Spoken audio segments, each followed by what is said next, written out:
Hello everyone, my name is Fatima Hawa Husseini and today I would like to show you all how to do a coloration analysis for two variables in SPSS. So in here, we already got the two variables that we will analyze. As for the first one is learning motivation and the second one is growth mindset. So in here, before we move to the process of analysis, we need to make a research question and also the hypothesis. So for the research question here, is there any significant correlation between learning motivation and growth mindset? And for the hypothesis here, the HO, there is no significant correlation between learning motivation and growth mindset. And for the HA or the alternative hypothesis, there is no significant correlation between learning motivation and growth mindset. So before we move to the SPSS, we need to know something. Here we will do the prerequisite test for correlation, as there are three tests we need to do to decide. We will use the Pearson's correlation or Spearman's correlation at the end. So if we pass all the three tests, we will use the Pearson's correlation. But if we are not, we can use the Spearman correlation instead. So the first task is we need to check are our data is normally distributed or not using the Kolmogorov-Smirnov test or Saviro-Wilk test. Here now we can move to the SPSS. We already got the data here, I mean the variable here, as the variable one is for learning motivation and for the variable two is for growth mindset. Now you can go to the variable view at the bottom. And here we can you can adjust the name into short label or code. Here I will put the variable one into LM. LM is for learning motivation. The second variable is for GM, growth mindset. And now for the label is the more proper one. LM is for learning motivation. And then GM is for growth mindset. Growth mindset, right? So, and after that, the things that we need to adjust is the measure here. You can change it into scale. And then after all set like this, you can click the analyze at the top and click descriptive statistic and then explore. And after that, you can move both of the variable into dependent list and click the plots and list the histogram and also normality plots with tests.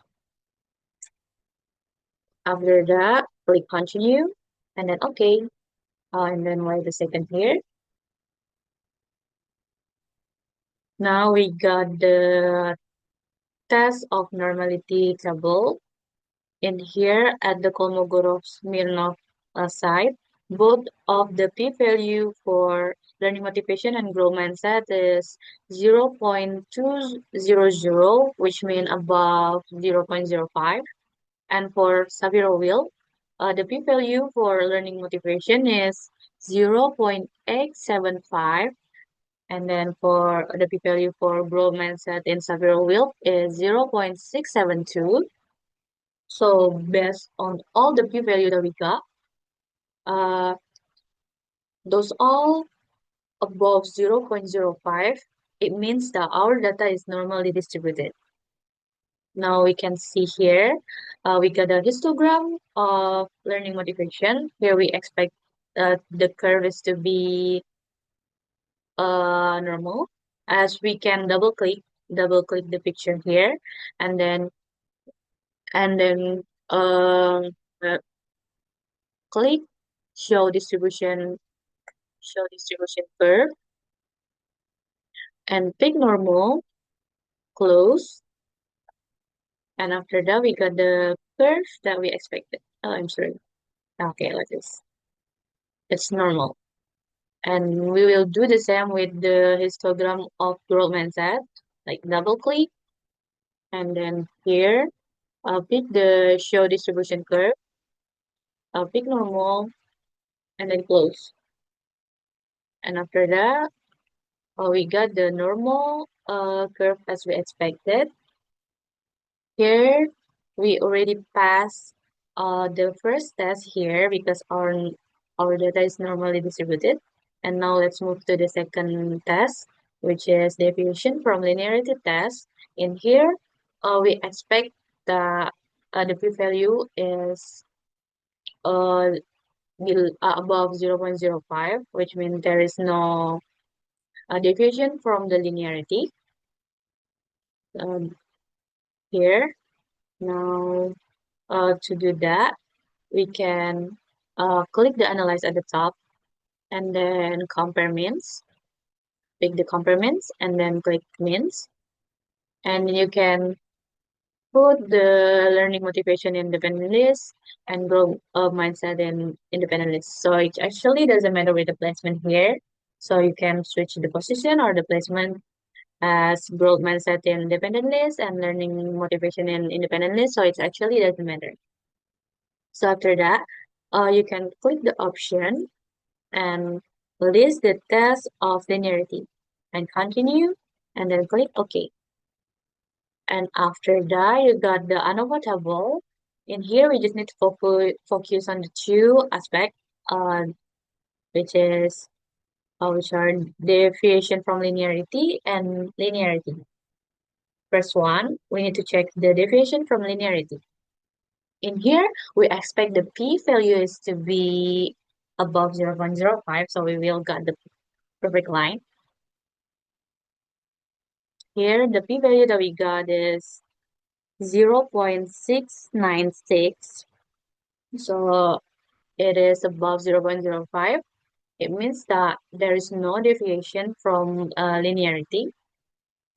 And here, we already passed the second test here because uh, it does not deviate from linear. And now we can move to the next test here, which is linearity test. We need to know if the line that we got is actually meaningful or is it significant or not.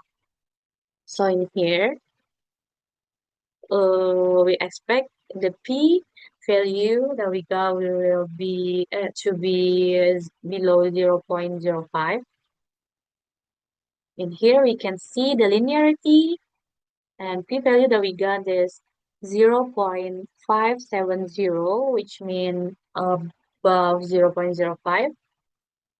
And it is actually failed uh, the third uh, the third test because it means that the data is not significantly linear. And now we can use the presence correlation, but instead we use the experiment correlations. But before that, we need to check if uh, the correlation or the line is positive or is it negative. And to check that, we can you can click the graphs at the top and then choose legacy dialogues and then click the scattered dot at the bottom here and then click simple scatter. Now we can define. Here you can put learning motivation in y-axis and grow mindset in x-axis, for example, and then click OK. Here now we got the graphs, but as we know that there is a line in our data, but it doesn't appear yet here. And to get to get that line, we can double click the graphs and then choose add fit line at total and choose linear and after that close. In here we can see the line that we got. It shows that it is a negative correlation, which means that if one variable goes up or down, another variable will be the opposite. Like for example here, if the growth mindset goes up, the learning motivation will goes down. And after we know that, we can use the we can do the Spearman's correlations to do with the hypothesis. Yeah, we can do by uh, click the analyze at the top and then pick correlate, and choose bivariate. And after that, you put both of the variable at the variables box. And since we failed to use the person's correlation, we unchoose the persons here and choose the Spearman and then click OK. And after that, we got the Spearman's correlation table here. And here, based on the table, the correlation coefficient is minus 0.067, which show that there is a very weak and also a negative relationship between learning motivation and growth mindset. And also for the p-value here, we got 0.463, which means that uh, above 0.05. Now let's back to the hypothesis here. So our goals here is actually to reject the HO, which means we have to get the p-value above 0.05. I mean, I'm sorry, which means we have to uh, got the p-value below 0.05. But here we failed to get that, and because our data shows that our p-value is 0.463, 0.463, which mean it above 0.05. So we fail to reject the HO here. Okay, in conclusion, there is no significant relationship between learning motivation and goal mindset. As for the correlation, is negative but very weak, and it is not significant in statistics. So that's all from me. Uh, Please forgive me if there are any mistaken. So thank you so much for watching and see you in the next video. Bye bye.